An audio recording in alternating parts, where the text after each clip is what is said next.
J'entends bien le trio de départ, mais ensuite, justement, pour les producteurs, comment vous avez fait pour qu'ils se réapproprient leur métier petit à petit, qu'ils aient envie de rejoindre le bateau? Je crois que le terme « je me réapproprie mon métier » était très fort. Quand je pourrais les prendre l'un dans l'autre, dans l'ordre de la chaîne alimentaire. Je vais prendre le premier maillon et le dernier.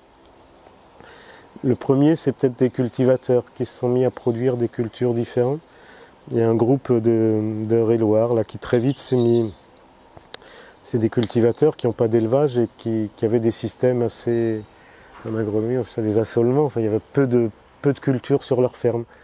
Il y avait du blé, du colza et du maïs, mettons. Et puis ils avaient commencé à avoir des problèmes dans les sols. Et ils se sont dit, il faut qu'on ait d'autres cultures. Donc on s'est rencontrés à ce moment-là, puis ils se sont mis à cultiver du lin. Et puis ils ont cultivé du lupin, et puis de la févrole. Et puis au fil du temps, ils ont découvert qu'en faisant ça, ils se sont rendus compte qu'en faisant ça, ils réinventaient leur métier. C'est-à-dire que c'était plus je reçois mes semences de maïs, mes semences de blé, il faut mettre telle dose de tel produit, etc.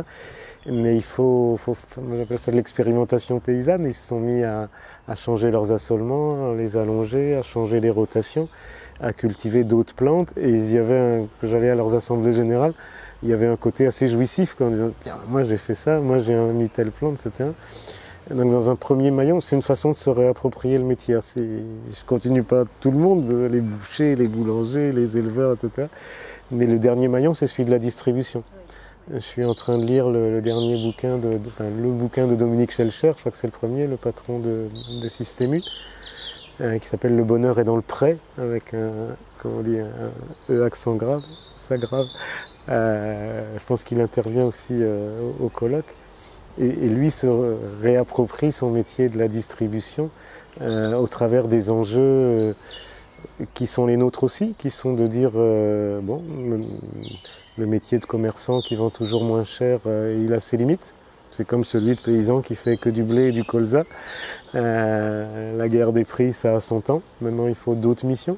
Quand il écrit « Le bonheur est dans le pré », il a plein d'analyses très intéressantes sur le fait qu'aujourd'hui, la course au prix, la course au gigantisme, le métier change et que maintenant, dans son métier, il essaye d'intégrer tout un tas de choses qui vont de la santé du mangeur qui vient chez lui jusqu'au revenu du producteur, l'origine des produits, etc. Et c'est un objectif commun. Quand tout le monde se réapproprie, se partage, on va dire, un objectif commun, et un nouveau modèle qui émerge. C'est ce qui se passe en ce moment et c'est plutôt sympa. Donc en fait, on fait une pause quelque part hein, pour rebattre les cartes. Ouais, on n'a pas fait beaucoup de pauses parce que ça avance tout le temps, ça bouge tout le temps. Moi, je sais pas quand est-ce que la vidéo sera disponible, mais là aujourd'hui, on est fin mars, on est en pleine guerre en Ukraine, etc. Et tous les matins, je lis dans des posts et des analyses qui disent demain, il va falloir vivre autrement, hein, sur le pétrole, sur le blé, sur le... Autrement. Ouais. Alors je lis ça le matin, puis après je suis plein d'enthousiasme, les gens font des bonnes analyses. Puis après je me dis, après le café, je me dis c'est marrant, je lisais les mêmes au moment du Covid, du monde d'après, qui ressemblent terriblement au monde d'avant. Alors je dis ça pour dire qu'il ne faut pas faire de pause.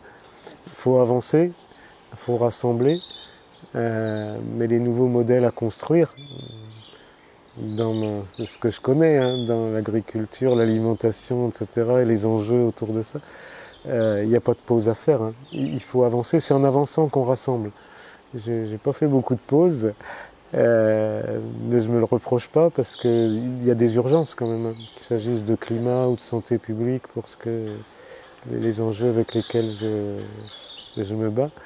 Il faut avancer, puis c'est un peu comme dans les films, quoi. Nous partîmes 500 ou dans les pièces de théâtre, et par un prompt renfort, etc., nous vîmes 3000. Je pense que il faut qu'il y ait une dynamique, il faut qu'il y ait du mouvement pour que les gens se rassemblent autour de quelque chose.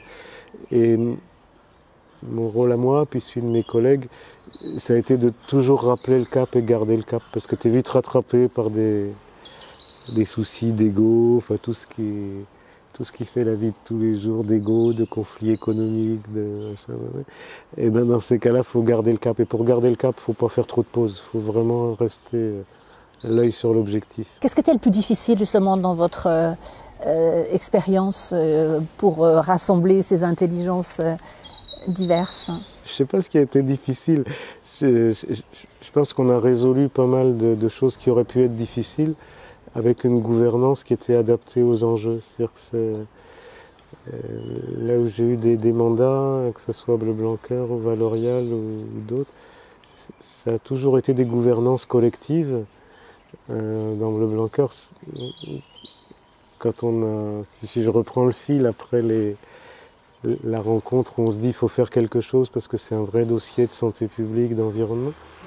On n'avait pas d'argent, donc il fallait imaginer quelque chose. Et justement, on a imaginé une association où chaque maillon des chaînes qui nous nourrissent, donc les paysans, les transformateurs, les distributeurs, les consommateurs, les médecins, les chefs, où tout le monde est un élu et qu'on aborde ces problèmes-là ensemble. Et ça, c'est marrant parce que la question c'était qu'est-ce qui a été difficile.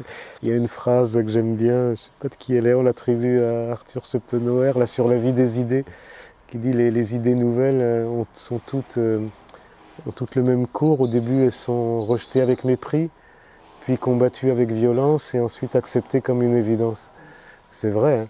Et à chaque étape, c'est difficile. Par contre, cette gouvernance collective a permis et puis le rappel de l'objectif, la conscience des enjeux, a permis d'affronter tout ça. Le rejet avec mépris, le combat avec violence et l'évidence. C'est des phases pas faciles. Les conflits que j'évoquais, c'est pas facile non plus, mais la gouvernance collective plus des enjeux bien compris de tout le monde, ça a permis justement pour revenir au colloque, de rassembler des intelligences autour d'un objectif de nouveau modèle sociétal.